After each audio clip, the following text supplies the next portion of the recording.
सोमवार व्रत की कथा। बहुत समय पहले एक नगर में एक साहूकार रहता था। वह बहुत धर्मात्मा था और भगवान शंकर का भक्त था।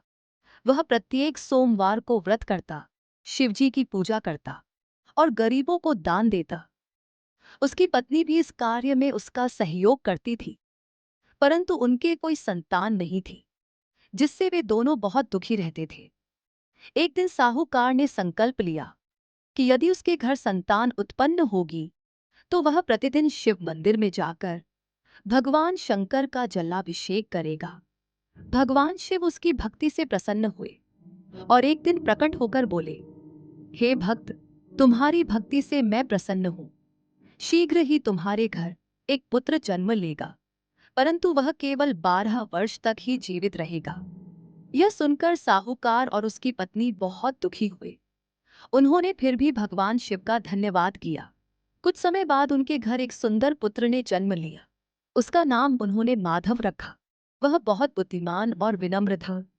जब वह 11 वर्ष का हुआ तो उसके मामा उसे काशी पढ़ाई के लिए ले गए। जाते समय माता पिता ने कहा, हर सोमवार को शिव मंदिर जाकर पूजा करना और शिव महिमा का पाठ करना। रास्ते में वे दोनों एक नगर में पहुंचे, जहां राजा की एक कन्या का विवाह हो रहा था। ज्योतिषियों ने बताया कि दूल्हा अशुभ है। तभी माधव के मामा ने कहा कि यह बालक माधव बहुत ही शुभ है।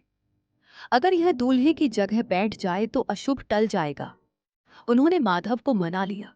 विवाह हो गया, लेकिन बाद में जब सच्चाई सामने आई तो राजा को क्रोध आया। उसने माधव को मृत्यु दंड देने की ठान ली। तभी माधव ने भगवान शिव का स्मरण किया। तभी शिवजी प्रकट हुए और सबको सत्य बताया। उन्होंने माधव को आशीर्वाद दिया और कहा, हे बालक, तू अब दीर्घायु होगा। राजा को भी अपनी गलती का एहसास हुआ और उसने माधव का सच्चा विवाह अपनी पुत्री से कर दिया। माधव फिर काशी गया और विद्या प्राप्त कर अपने माता पिता के पास लौट आया। जो श्रद्धा और नियम से सोमवार का व्रत करते हैं और शिवजी की पूजा करते हैं, उनकी सभी मनोकामनाएं पूर्ण होती हैं। भगवान शिव की कृपा से मृत्यु जैसी बड़ी आपदा भी टल जाती है।